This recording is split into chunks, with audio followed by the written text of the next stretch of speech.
So 5.3, this is our last section, last new information for chapter 5.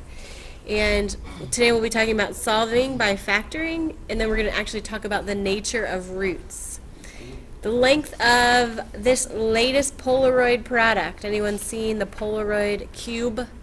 No, I've only seen a Polaroid camera. It's an action camera, so you can take it underwater, all those kinds of things. It's teeny tiny, but you can we can figure out the volume using a side length of x minus 3. Remember, volume is length times width times height. So we're going to do x minus 3 times x minus 3 times x minus 3. Since it's a cube, length, width, and height are equal.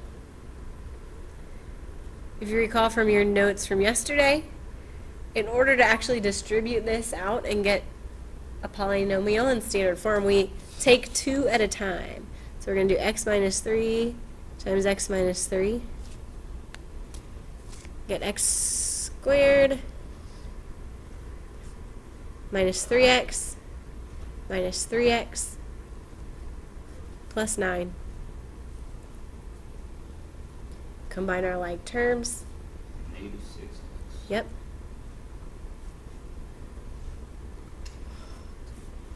Okay, so we've covered these first two x minus 3's, and we'll do one more. Do our last x minus 3. Multiply that out. So I'm going to start with the x squared times x, which is x cubed.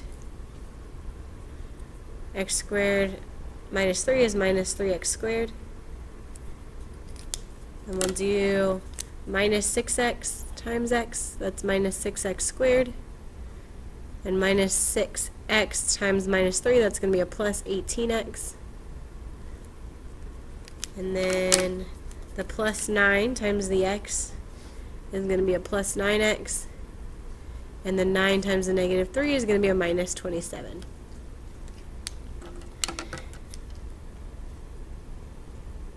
Finally, we simplify. I like to use the number of underlines related to the degree. So I'm going to do 2 underlines for an x squared, 1 underline for an x. It helps things stand out as to what are my like terms that I can combine. So I'm going to do x cubed. I really thought about it. Who's she talking to? So it should be x cubed minus 9x Squared. Plus, yeah, 9x squared plus 27x minus 27. Nicely done. And that is the polynomial that we can use to represent the volume of our Polaroid cube.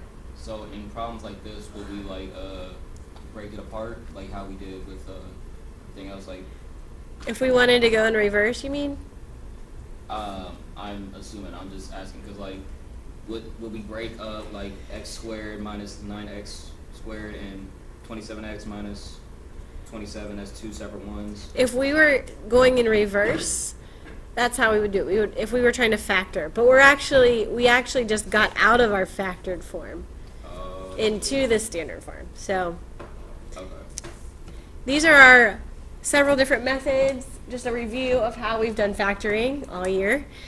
Starting with factoring out a GCF, the greatest common factor. So our little example, this is a good reference sheet. Our example here has a common factor of 5x squared. So that was factored out. That's it. Then we've got quadratic trinomials. That's when we use a T-chart, right? A times C1 on the left, B1 on the right. If it was a level 3, we had to split the middle. Perfect square trinomials, that's actually a category, a subcategory of factoring quadratic trinomials. Difference of squares, this one comes up all the time, right? The a squared minus the b squared. Factoring by grouping, that just came out today in the opener. 4 terms. When you have 4 terms in your polynomial, that's when you'll use factoring by grouping. And then the one we'll focus in on today, which is the sum or difference of cubes.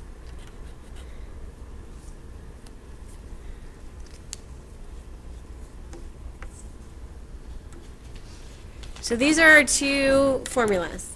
We either have an a cubed plus a b cubed. So a perfect cube plus a perfect cube. Notice in the example it's an 8 cubed and a 1.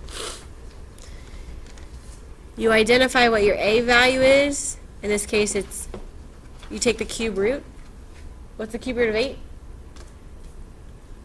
512. Go the other direction, the cube root. Cube root. Oh. So what times itself 3 times gives you 8? 8 times 8 times 8. Wait, what times itself 3 times gets you to 8? Yes. 2 times 2 times 2. Yes, you got it. Okay, so this would be 2x. Our a value would be 2x. Our b value, the cube root of 1 is still just 1. And then we would plug those into this formula to get the 2x plus 1, right? You see that here. And then the 2x squared, if you square that whole thing, you get a 4x squared. Minus a times b. So the a and the b multiplied together gives you a 2x. And then plus 1. That's our b squared is 1. 1 squared is 1. So that's the direction we'll be going with our lesson today.